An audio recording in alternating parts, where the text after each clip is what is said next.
바이블 GPS 제13일입니다. 성경을 읽는 바른 자세. 예수님은 말씀으로 마귀의 시험을 물리치셨습니다. 예수님이 본격적으로 사역을 시작하시기 전 성령에 이끌려 광야에서 40일간 금식하셨을 때 마귀는 예수님의 육신이 매우 굶주려 있는 약한 상태인 것을 알고 만약 예수님이 하나님의 아들이거든 이 돌들을 빵으로 만들어 보라고 시험했습니다. 이때 예수님은 신명기 8장 3절의 말씀을 인용하여 이렇게 말씀하셨습니다. 성경에 기록하기를 사람이 빵으로만 살 것이 아니라 하나님의 입에서 나오는 모든 말씀으로 살 것이다. 예수님은 그저 명하심으로 귀신을 내어 쫓으시고 풍랑이 있는 바다를 잠잠하게 하실 수 있는 분이셨습니다.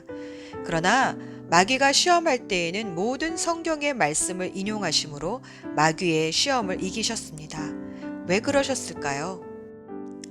마귀는 예수님께 내가 만약 하나님의 아들이거든 이라는 단서를 붙였지만 하나님의 아들이신 예수님은 굳이 마귀에게 자신을 증명하실 필요가 없으셨습니다. 예수님이 증명하신 것은 말씀의 권위이셨습니다. 성경의 말씀으로도 얼마든지 마귀의 시험을 이기실 수 있다는 본을 우리에게 보여주시기 위해 굳이 성경에 기록되었을 때라는 말씀을 통해 마귀의 시험을 물리치신 것입니다. 성경의 진리가 거짓의 아비인 마귀를 이긴다는 것을, 진리가 거짓을 이긴다는 것을 보여주셨습니다. 예수님은 구약에 기록된 성경 구절을 가지고 초자연적인 세력인 악마를 물리치신 것입니다. 그 결과는 무엇일까요? 마태복음 4장 11절. 이때의 악마는 떠나가고 천사들이 와서 예수께 시중을 들었다. 악마는 초자연적인 영적 존재이기 때문에 육신의 한계 속에 있는 사람의 의지로는 이길 수 없습니다. 많은 사람들이 악마가 슬며시 생각에 뿌려놓은 거짓되고 음란하고 허무하고 정욕적인 생각들에 쉽게 무너지는 것은 자신의 의지로 싸우려고 하기 때문입니다. 악마는 하나님의 말씀으로 싸워야 이깁니다. 그래서 사도 바울은 에베소서 6장 17절에서 말씀을 성령의 검에 비유했습니다. 검은 어떤 검객의 손에 쥐어져 있느냐에 따라 명검이 되기도 하고 그냥 장식품이 되기도 합니다. 오늘도 말씀을 믿음으로 읽으며 마음에 새기며 삶의 순종함으로 실천하는 자마다 말씀의 명검객이 되어 사탄을 단칼에 베어버리는 시원한 역사가 일어날 줄 믿습니다. 악마가 하나님의 사람을 무서워하여 도망가고 천사들이 와서 시종을 드는 귀한 역사가 일어날 줄 믿습니다. 오늘의 여정. 오늘은 신명기 4장에서 18장까지로 모세가 특별히 하나님과의 관계 속에서 지켜야 할 계명과 율법들을 설교한 내용입니다. 신명기는 모세오경 중 마지막 책으로 광야 2세대들에게 전하는 모세의 고별 설교입니다. 신명기라는 이름은 제2율법서라는 뜻으로 레위기에 이어 다시 율법을 반복하여 기록했습니다. 레위기는 레위인들과 제사장 중점으로 기록했다면 신명기는 일반 백성들을 중점으로 기록했습니다. 신명기의 내용은 크게 세 가지로 구분이 됩니다. 첫 번째는 지난 40년 광야 역사의 회상과 그의 교훈. 두 번째는 그렇다면 우리는 지금 어떻게 살아야겠는가 율법으로 다시 재무장하고 세 번째는 가나안 땅에 들어갈 미래를 준비합니다. 이스라엘 백성들이여 내가 여러분에게 가르칠 율법과 명령에 귀를 기울이시오 라는 말씀으로 시작되는 4장은 이제 가나안 땅에 들어가서 그 땅의 문화에 물들지 말고 하나님의 나라를 확장하기 위해 반드시 지켜야 할 율법들을 설교하고 있습니다. 5장에서는 십계명을 다시 설교하며 부모 공경이 이 땅에서 하나님의 축복을 누리며 장수하는 비결임을 덧붙여 설명하고 6장에 가서는 특별히 6장 4절에서 5절 말씀 이스라엘은 들으시오 주님은 우리의 하나님이시오 주님은 오직 한 분뿐이십니다. 당신들은 마음을 다하고 뜻을 다하고 힘을 다하여 주 당신들의 하나님을 사랑하십시오 라는 그 유명한 쉐마의 말씀으로 신명기의 요절이자 성경 전체의 키워드를 말하고 있습니다.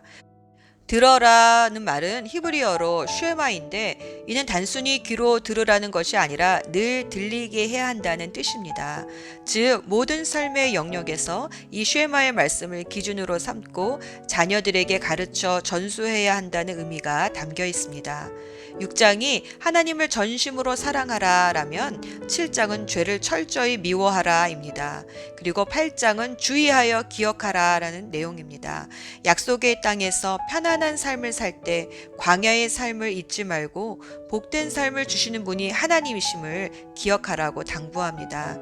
9장과 10장도 가나안 족속을 물리치게 하신 것은 내가 능력이 있어서가 아니라 이스라엘 백성이 능력이 있어서가 아니라 신실한 하나님이 아브람과의 약속을 지키시고 또 가나안 땅의 악을 심판하시기 위해 이스라엘을 사용하신 것임을 잊지 말라고 경고합니다.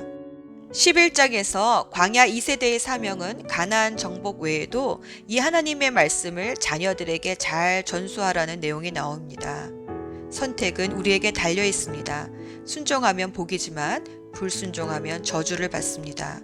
12장부터 18장까지 질투하시는 하나님을 소개하며 하나님과의 관계 속에서 지켜야 할 여러 법들을 설교합니다. 특히 우상 숭배는 철저히 배격해야 합니다. 11조와 구제, 비탕감, 종을 자유케 해주는 것, 특히 지켜야 할 절기 중에 세 절기, 6월절, 7.7절 초막절, 그리고 왕과 제사장과 레위인들이 하나님 앞에서 지켜야 할 의무들을 알려줍니다. 신명기는 모세오경의 다른 책들을 보강, 해석해주는 귀한 책입니다. 예수님이 인용하신 성경 구절들 중 신명기에서 나온 것들이 많습니다. 특히 예수님이 광야에서 사단을 물리치실 때 인용하신 성경 구절들은 다 신명기에서 나왔습니다. 우리도 신명기에서 사탄을 퇴치할 성경의 명구절들을 찾아 마음에 새겨보면 좋을 것 같습니다. 예수 전망대. 그리스도는 예수님의 성이나 혹은 이름이 아닙니다. 그것은 예수님의 직함을 말하는 공식적인 호칭입니다.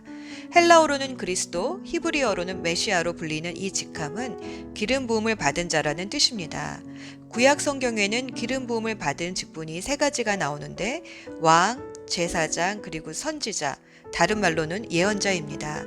모세는 신명기 18장 15절에서 하나님이 백성 가운데 모세와 같은 예언자 하나를 세워주셔서 하나님의 말씀을 전해줄 것인데 그 말씀에 순종하지 않는 자는 하나님의 벌을 받을 것이라고 경고했습니다. 그 예언자 한 분이 바로 예수님이십니다. 히브리서 기자는 1장 1에서 2절 말씀에 하나님께서 옛날에는 예언자들을 통하여 여러 번에 걸쳐서 여러 가지 방법으로 우리 조상들에게 말씀하셨으나 이 마지막 날에는 아들을 통하여 우리에게 말씀하셨습니다. 즉 마지막 날의 예언자가 바로 예수님이신 겁니다. 사실 예수님은 말씀 그 자체이시기도 합니다. 요한복음 1장 14절 말씀. 그 말씀은 육신이 되어 우리 가운데 사셨다.